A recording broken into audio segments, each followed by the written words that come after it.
Welcome to Coffee Break with Rachel V. Hill, taking a daily look at the biggest stories in Denver sports and interacting live with you, the Coffee Break fam. So sit back, relax, grab a cup of joe, and enjoy your coffee break. Here's your host, Rachel V. Hill. Happy Friday, everybody. Excited to get into the show today because do people need to be more concerned with the Colorado Avalanche after they come off to a loss to the Tampa Bay Lightnings, or with the Nuggets going into the All-Star break with a 3-game skid? Plenty to get into as we welcome in Jake Shapiro to the show. Woo, woo. Jake, good morning. How are you? I'm good. I'm doing a lot better than the Colorado Avalanche right now.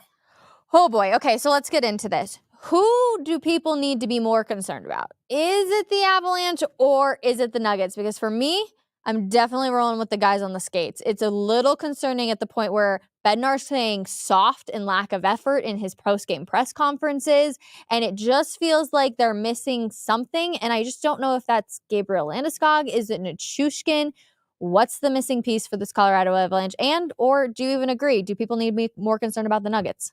Yeah, on top of the things that I think we all know with the Avs, which is they clearly need a second line center. They need another top six forward, which could be Gabriel Landeskog in the playoffs, and hopefully is Val Nichushkin once he is able to come back.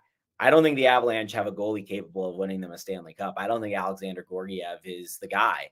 Or at the very least, if Alexander Georgiev is the guy, they need a strong enough backup to come in and win them a game or two or a series. We saw this a couple of years ago with Francouz and Kemper, right? Yeah. Like, you need two goalies to get through the Stanley Cup playoffs because you don't know what's going to happen. And sometimes, your goalie has just a bad stretch of 2 or 3 games and needs a rest, and you need someone else to come in there. We saw Jussi Sandinen last night. He got his 3rd game in the NHL this season.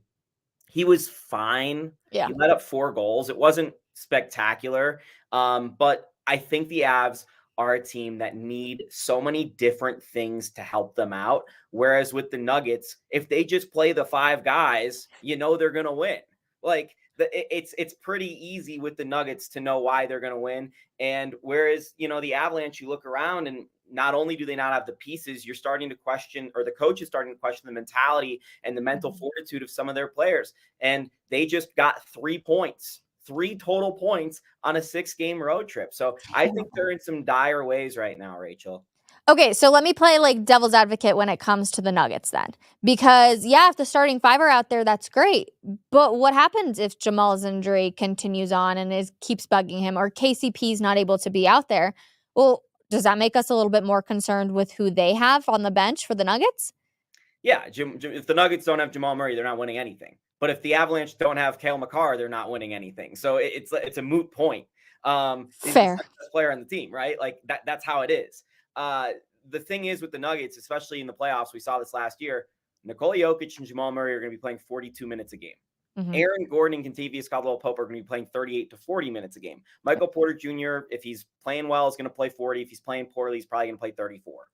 And then you have 3 other guys that are going to contribute. Maybe one's going to play 25, 30 minutes. The other 2 are going to play 5 to 10 minutes. Yeah. So the Nuggets can get away with the fact that they are not as, I don't want to say deep even, but because their talent just is younger than last year, they're just not as capable right now as they were last year on their bench, and their bench sucked last year. So even though the Nuggets maybe they're not as deep as last year, I'm not really concerned with it because those aren't the issues. Really, the biggest Nuggets issue will come if they get into foul trouble in their front court with Nikola Jokic and Aaron Gordon, because you don't want to see what's behind those 2 guys playing center. Like, it might be Michael Porter Jr. playing center with a small ball lineup if the Nuggets get into foul trouble.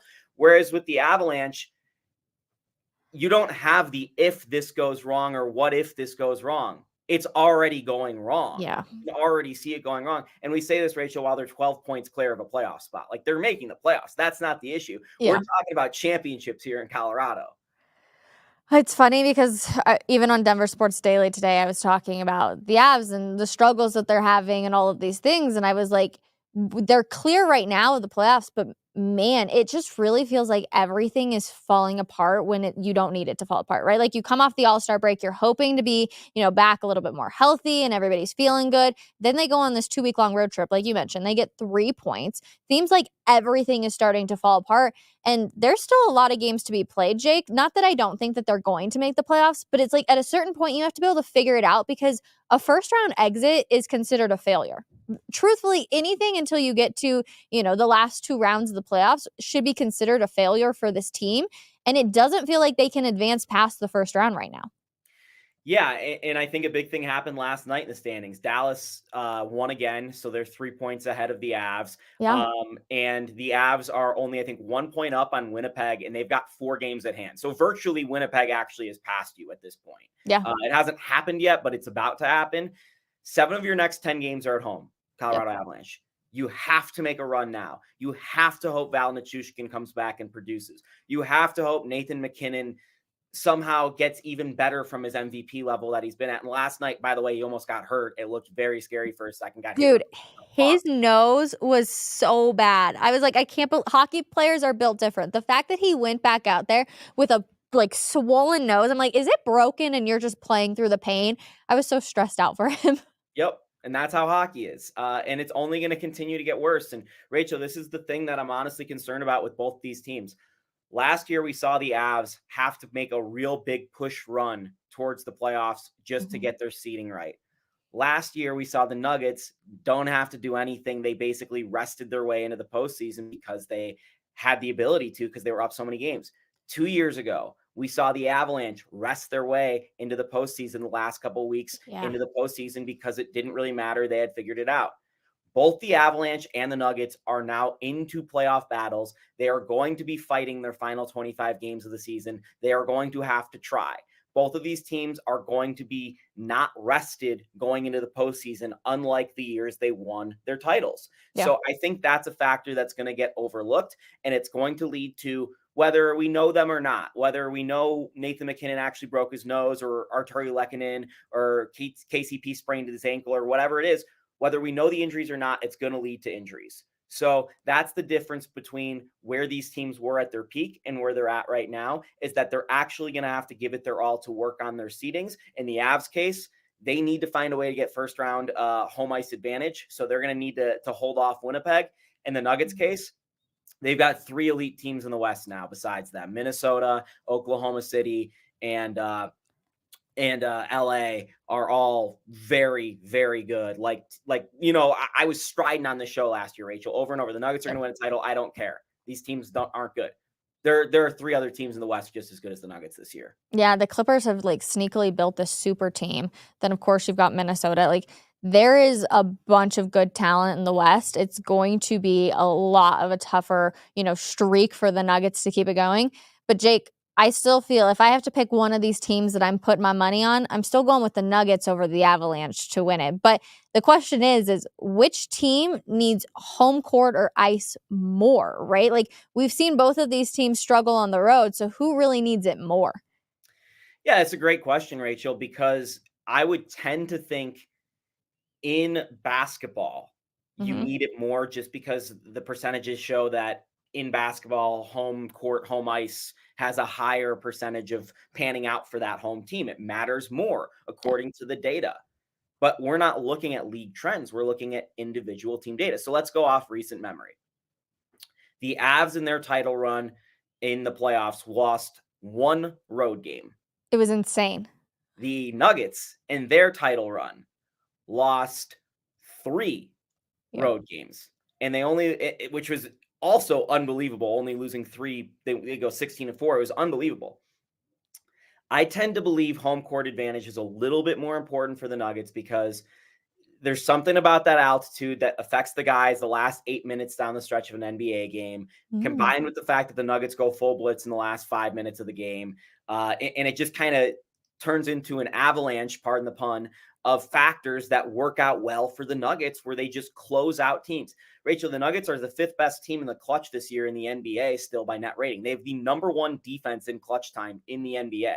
So I think them having home court advantage and the ability to just smother teams down the stretch is a little bit more important than in hockey where, I honestly don't think it matters that much between road and home. It looks the same. And it's funny because hockey's actually the only sport where there are actual built-in advantages for the home team. Mhm. And I'm talking like baseball, you get the bottom half of the inning, so that's kind of an advantage. Hockey, you have the last change of the lines, Yep. and you have you're allowed to take running starts at the face-off. So there are like actual advantages to playing home games in hockey according to the rules, but I don't think it matters as much as long as you're playing your game. Whereas basketball, the momentum, the whistle, all these things kind of get to you. And honestly, the biggest factor that separates good teams from great teams in basketball is, can your role players go on the road and have great games? Mhm. Last year, Bruce Brown, Christian Brown did it in the finals. We saw throughout the course of the playoffs, guys stepping up. We haven't seen that this year on the road with the Nuggets. It's been Nikola Jokic and sometimes Jamal Murray and sometimes MPJ. And then there have very rarely been performances from other guys. So I think home court advantage is a little bit more important for the Nuggets this year. So it's funny that you say this, and you do a great job because you make me double think what I'm thinking. I'm sitting here thinking it's more important for the Avs, not because of the actual home court advantage, that it's going to sound silly when I say this, but because it truthfully feels like the Avalanche need the fans to be behind them a little bit more. Just because I know you don't get quite the like reaction that you do in basketball, right? Like when you're on the court, like there truthfully feels like there's like a six man out there when you have the fans that are so engaged with it. But because the Avalanche just aren't as stable as a team, the idea of them having to go on the road just really kills me. And maybe it is because of this road trip that they went on. 3 out of 12 points is terrible. And yeah, they were playing some really good teams, but you're hoping that they get back to Denver and they're able to capitalize on it and have the fans, kind of help them out in a sense. But then, yeah, you look at the analytics, and like I said, you don't really feel the crowd's energy quite like you do for a basketball game. And so I'm sitting here and I'm like, who really needs it more? When I sit here and I draw it out in my head, I can go both ways. But I think you're right.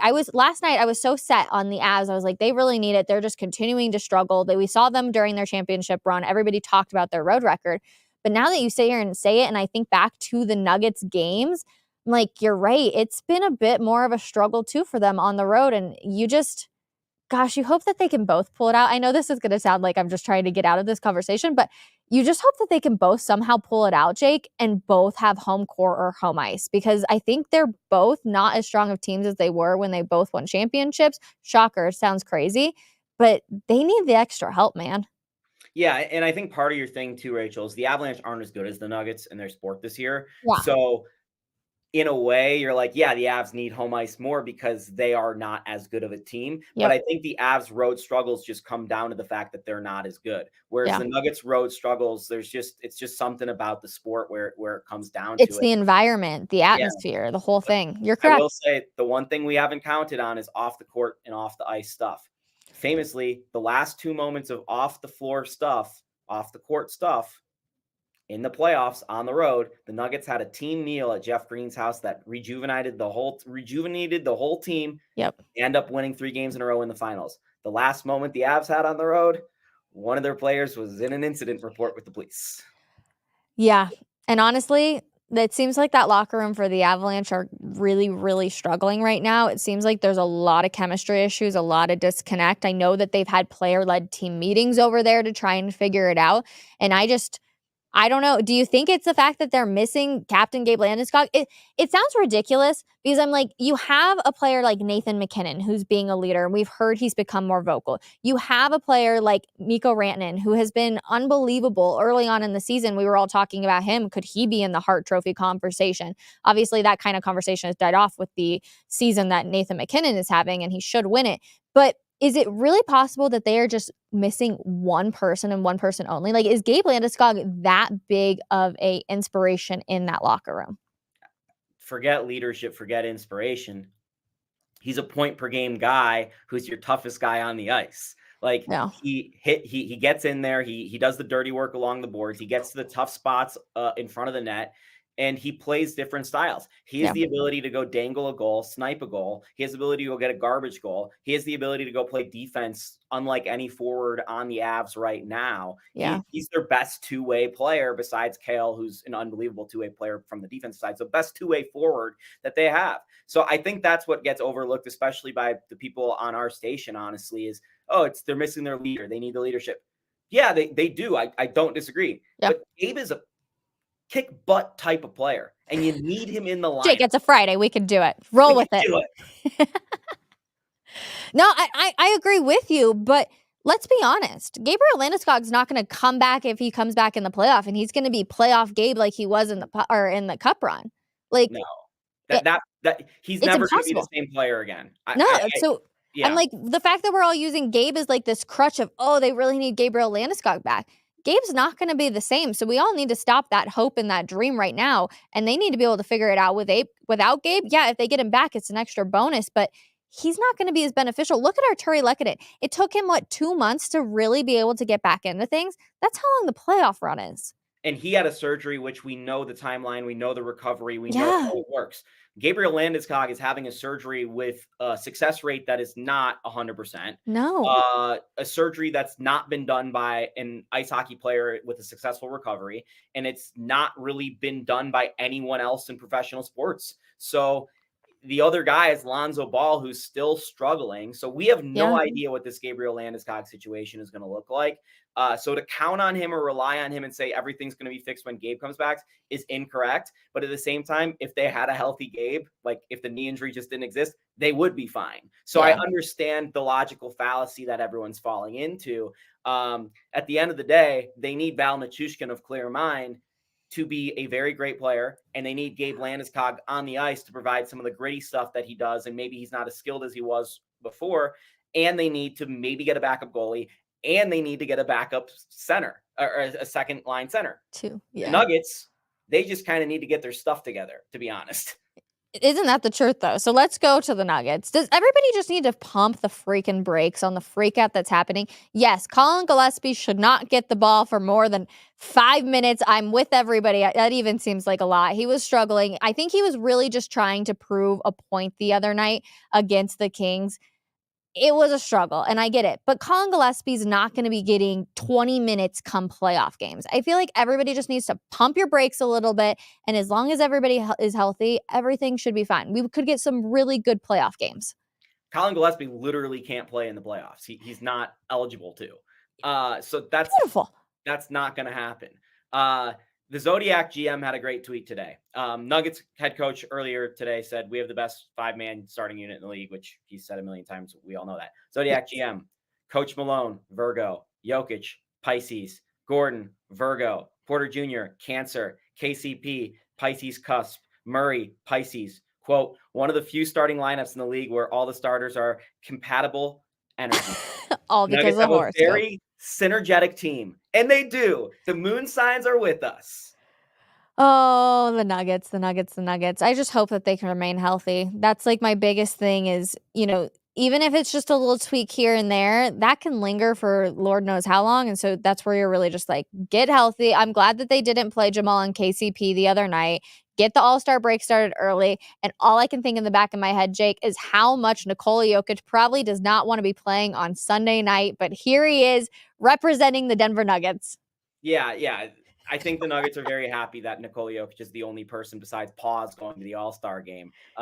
So it'll be a good break. Doc, I don't know if you watched the Bucks game last night. Did you, Rachel? I did not, but I heard about it. So the Bucks lost to the Memphis Grizzlies. And you might be thinking, well, the Grizzlies, they're a decent team, whatever. They were second in the West last year. No, they're one of the worst teams in basketball this year. John Morant's been out almost entirely the entire year. Marcus Smart is out. Jaren Jackson's the only one playing. Steven Adams is hurt, then traded. The Grizzlies are awful. They've had 15 players on their injury report almost the whole year. They've got a two-way player, Vince Williams, who got a promotion, and Gigi Jackson carrying the team. They beat the Milwaukee Bucks last night, and the Milwaukee Bucks are 3-7 since Doc Rivers took over as the head coach. Can we just talk about basketball karma?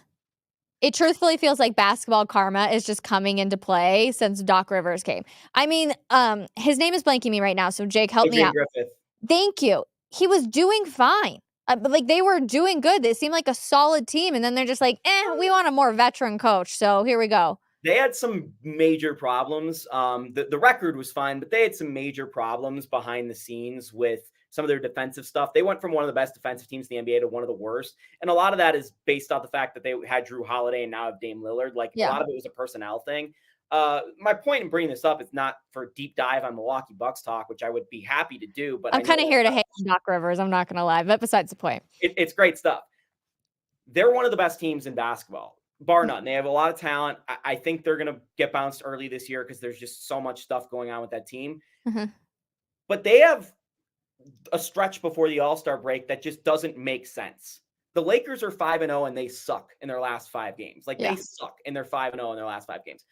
The entire NBA is checked out for the 2 weeks before All-Star week. Absolutely. So I would not be concerned with the Nuggets having their literal worst stretch of basketball since November of 2021, right before the All-Star break, and a year where they have a championship hangover. Their star point guard's upset he's not an All-Star. And by the way, their star point guard has missed half the minutes in the last 3 games because of injuries. So I would not be looking into this stretch and say, okay, I can read anything into this from the Nuggets. That loss to the Kings the other night was so annoying and so maddening. It just was a joke that they couldn't bring that out. Wait. Were you more mad about their loss to the Kings, or were you more mad about CU not giving the ball last night for the UCLA game? I was so mad about Cody Williams not touching the ball at the last. I can't even. That's beyond.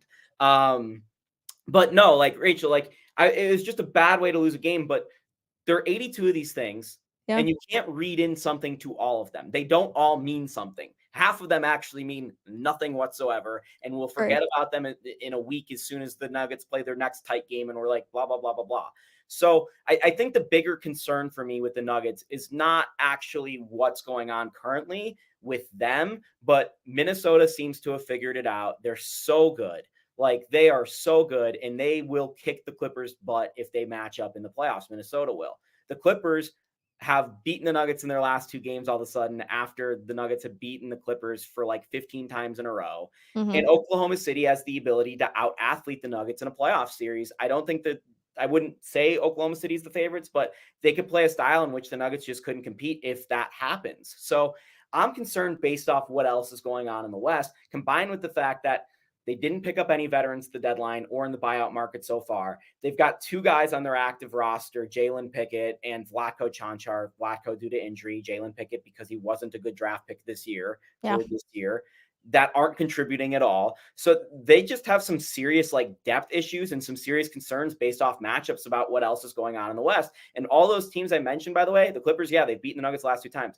The Thunder, they're 3-1 against the Nuggets this year. The Timberwolves blew the Nuggets out in a game. And by the way, the Kings, who they might match up with in the playoffs as the 4-5 right now is what they're scheduled. The Kings just beat their butts twice in a row. Yeah. So I'm a little concerned with what else is going on in the West, more so than I am internally with the Nuggets. At the same time, again, when their starting 5 is out there, they don't lose to anybody. So a lot of this could be, okay, this is just regular season noise. Once we get to the playoffs and these 5 guys are playing more, it won't matter. It's hard to know how much you should be concerned when they are going to look like a drastically different team come the playoffs. Yeah. And we all know it. And in the moments they needed to flip the switch in the regular season, like they did in Boston and won that game, or anytime they've gone to LA and Jamal Murray's had a points proof, they've looked fantastic. So it's hard to know what to read into, but I'm telling you right now, they've earned the benefit of our doubt. They've earned it. There are some big red flags, but they've earned the benefit of the doubt. They're lucky that they still have their starting 5 out there, the same ones that obviously won a championship. Jake, real quick, let me see the jersey you're rocking. Looks brand new, my friend. Looks great. I guess that's a bad look. But yeah, the new flag kit from the Rapids that debuted this morning. I got a first look at it last night, picked up the jersey. They're going with an all burgundy look, Rachel, this year. Burgundy shorts, burgundy socks, and the kit's trying to help some causes and inspiring more people, especially in the Commerce City area, to play soccer, which is awesome. I'm all for youth sports, big fan of youth sports. So cool look. And obviously a lot of hope this year that the Rapids will be better than last year. It was one of their worst seasons ever. They made a lot of moves this offseason, got a new coach. So I always enjoy when Colorado has good sports teams, and you should too. And if you hadn't been to a Rapids game, if the So weather is fun. nice, they're very fun. So fun. Who has a better win percentage, the Rapids or the Rockies? Ooh, that's a good question, especially with the draws. So I'm going to say the Rockies, and it's not because the Rockies are going to be good, but because even the worst teams in baseball have like a 400% win percentage. Like Fair. it's just really hard to be extreme in baseball. Yeah.